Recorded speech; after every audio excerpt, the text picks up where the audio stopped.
Hello everybody, it's Julia here from the Highly Sensitive Tarot, and I'm back today with another in my series of the Tarot Top Trumps, started by the lovely Mascha at Musings by Mascha. And we're up to card number 18, the Moon. So this is video number 19, and we've just got the Sun, Judgment and the World to do after this, so we're nearly finished. So anyway, the Moon, it's a card I like a lot. I think it's a really it's a very intuitive card, isn't it? It's a very feminine card. It's one that I like a lot, but it's one that I don't often find in my tarot decks, that I like the imagery on the cards that much. So it was quite tricky for me going through my decks to find some cards that I really liked for this. But anyway, I've just got the little Morgan Greer moon card here just for you to look at while I'm talking. I thought just to start with, like I usually do, I just tell you what the moon, what the card actually means to me, how it sort of resonates with me. So it's a card of Pisces. So as I said, it's a feminine card. It's a watery card. I think it can be a sort of illusionary card, can't it, of sleep and dreams and nightmares and visions and illusions, even madness sometimes, you know, the old full moon. I certainly remember when I was a mental health nurse that the full moon did affect my patients in the hospital. And I can tell in myself as well that the full moon, it certainly affects my sleep. I find that I can be a bit, excuse me, I can be a bit buzzy around the full moon time. I think it certainly does affect people's mental states.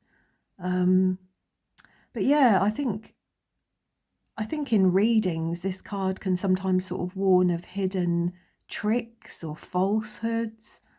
It's certainly a card of intuition and gut feelings, sort of primal feelings. I think if you get this card in a reading, you know, there is a warning really that you might be going through a time of sort of mental and emotional trials. You could have a tendency towards mental health issues. And so this, you know, when you draw this card, it's a time to be extra vigilant. And actually, I drew this card in my birthday reading at the end of September, going forward into the month of October. And I was a bit disturbed to have drawn it, but it's fair enough, to be honest, because I have had some trials recently, and my mental health, my anxiety levels have certainly suffered. And at times I have struggled with knowing kind of what's real or what's just in my mind, what's in my head, you know, what I've been procrastinating about. So yeah, I think things can get distorted. Reality can get distorted with this card, can't it? So I think, you know, if you do draw this card, sometimes it can be a good time to be avoiding alcohol or any kind of drugs or any kind of excess, as I think it would affect you more strongly at that time. It's definitely a time to trust your intuition. It can be a very creative time of insight and psychic powers, but it could also be an emotional roller coaster where, like I said, your reality can feel quite distorted and sometimes things are just not what they seem. I think insight and honesty really is needed, isn't it, to shatter these illusions. And I sometimes feel with the moon card that it's a good time to keep a diary, because it keeps you honest and it keeps you straight. So in its higher realms, this card is sort of one of quiet and deep contemplation or meditation, having the ability to overcome illusions, finding harmony in the now. It represents the feminine principle, I think, of reflecting light onto the world. in its lower realms, it could represent, as I said, delusions, illusions, dishonesty, insincerity, selfishness, and unstable emotions. I remember reading somewhere that the moon is the cool, silver, reflective mirror of the sun, and it gives us the ability to really see ourselves. So yeah, the moon is the cool, silver, reflective mirror of the sun, and it gives us the ability to really see ourselves. So there we go. I think if I was going to ask myself any questions to do with the moon, it would be things around what's real and what's illusion, so what's confusing you, and what might be distorted about your reflection in that mirror. What are you not seeing clearly? And I think most importantly, because this is something that occurred to me when I did my September reading, is what pattern or cycle are you repeating in life? You know, maybe unknowingly or unconsciously, but what patterns or cycles are you repeating, and why? You know, I think it's really important to address those things, and that's something I've been trying to do over the last couple of weeks. So anyway, that's not one of my 5, but I thought I'd just put that there while I was talking. So of my 5, my first one is this one, which is from the Horror Tarot by Todd Alcott. This is the backs, this is the front. I'm sorry, I have to excuse my nails at the moment. They are in a shocking state. I've been gardening quite a lot and I've managed to break most of my nails. I just couldn't help but choose this really because, you know, obviously when you think about the moon or the full moon, for me, I can't help but think about werewolves. I just can't help myself, and this card makes me laugh because what was it in the book? It was something about werewolves going to the moon. Where was it? This is from a film, a 1981 film, and it asks the important question, what happens if a werewolf goes into space? And it also says here that this is a card about dark impulses coming to the surface. The light of the moon is a pale reflection of the sun, but that reflection transforms it into something deeper and closer to the dark heart of humanity. And it says on this card here, a symbol of fear, anxiety, and dreams.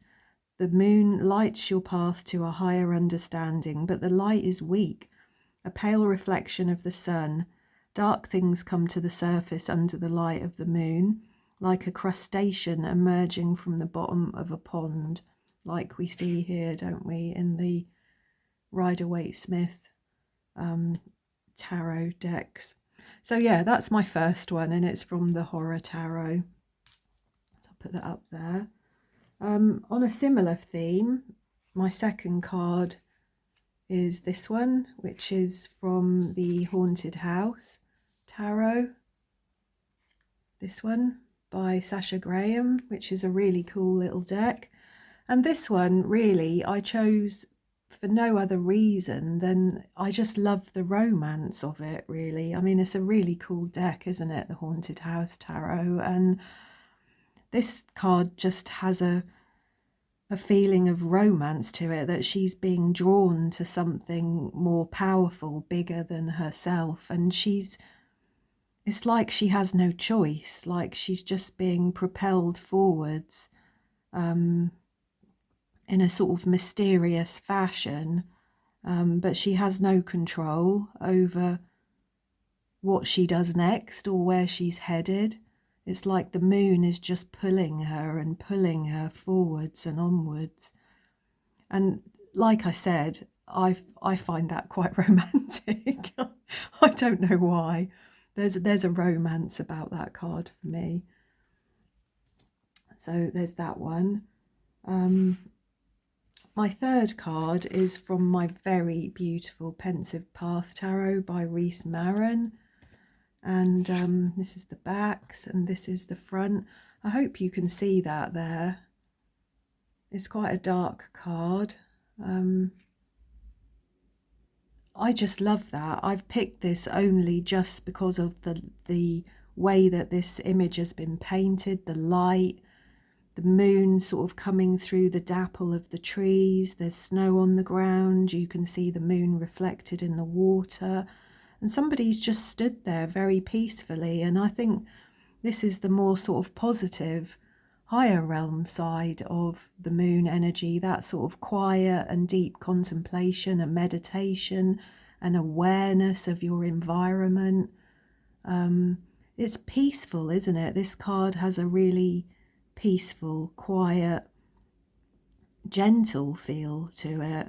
I mean, it obviously could be deceptive. It's nighttime and it's moonlight, but it has a very quiet and peaceful feel to it, I think. I would like to be the person stood there. I think it's beautiful. So there's that one. My fourth card comes from the Tarot of the Moon Garden, which I felt I had to choose really because it's the Tarot of the Moon Garden. These are the beautiful backs. This is the card.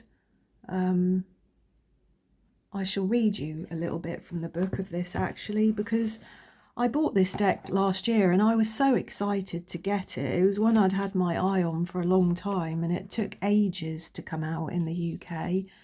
But actually since I've had it, I've not used it, which is annoying, and I must.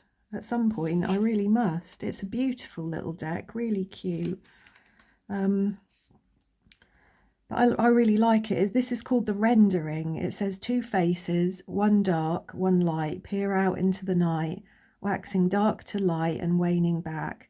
The integration of a cycle of the I Ching, the yin and the yang. It appears in abstraction, sorry, I've said that wrong, abstraction in these celestial faces. The balance weighs in the dark mysteries of the feminine, illuminated in the reflected solar light of the crescent visage. The shadow of the moon reveals the deepest truths, though they are long in coming to the light of understanding by day. A tear of sorrow or joy traces emotion on the cheek of the bright crescent's profile, and from under the white-capped waves a crawfish emerges to meet the twin gaze. A road winds before it from the sandy shore to the valley of the mountains, and on the other side the white towers of a castle rise to meet the luminaries in the sky. This is the 18th key of the tarot, and it's most enigmatic. Its hidden influences and veiled mysteries hide in the shadows. They call of those secrets that may engender nostalgia, sentimentality, and even melancholy, as they yearn to enter the light of consciousness. This unconscious content may induce moodiness, and with it the possibility of insomnia. When these emotions crest, they will leave many tears in their wake, though not all will be shed in sadness. Every face of the goddess shines forth in the silvery light of the moon. It mirrors the golden solar fire of the soul in the reflection of the feminine qualities of intuition and sensitivity. An introduction to the occult or an in-depth study for the adept, along with the awakening or refinement of psychic abilities, are predestined for the seeker. Beware of those who linger too long on the dark side, for they may lose their perspective. Reality can become distorted by fantasy and imagination, or by the more sinister aspects of power. At its darkest, this card may hint at deception or an invasion of privacy. And in this book, there's a lovely little ritual here that you can use, a magic ritual to be performed on a full moon. It's a really cute little deck, and I really must get round to using it, mustn't I? So my last card here is from the Cat's Eye Tarot, and again, this is just a little bit of fun, really. I just like this card such a lot. And actually, when I was looking for the moon, I saw this beautiful star card here, and it made me wish that I'd picked it for my star video. Isn't that lovely? Look, the cat reaching down for the star in the water. But anyway, this is the moon card, and I really like this such a lot because, I mean, it makes me smile really, because it's typical of cats, isn't it? They're all full of themselves, all full of bravado, but you can scare a cat so easily, really, or they become scared so easily by various things.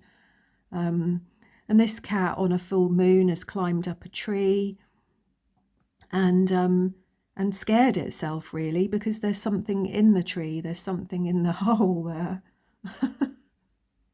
I don't really have anything much more to say about that, but that, to me, this is like, again, that illusionary, deceptive quality of the moon, is that even for cats who are normally quite happy to be nocturnal and slinking about outside, you know, invisible in the shadows, you know, prowling around up to all the naughty things that they do at night time. But even this cat here has scared itself because we don't know what's in the tree, do we? We don't know what that is. So there we go. They are my 5 moon cards. We've got the Horror Tarot, the Pensive Path, the Haunted House, the Tarot of a Moon Garden, and the Silly Cat. So there we go. I hope you enjoyed listening, and I hope everybody's well. Do say hello. I love to hear from everyone. So much love, and I'll see you all again soon with the next instalment in this video. But perhaps before then, I'll do a little video at the weekend about my progress with the Drop 78, the Drop'em 78 Tarot Challenge, which I've just started. So I look forward to seeing you all again soon. Thank you for watching.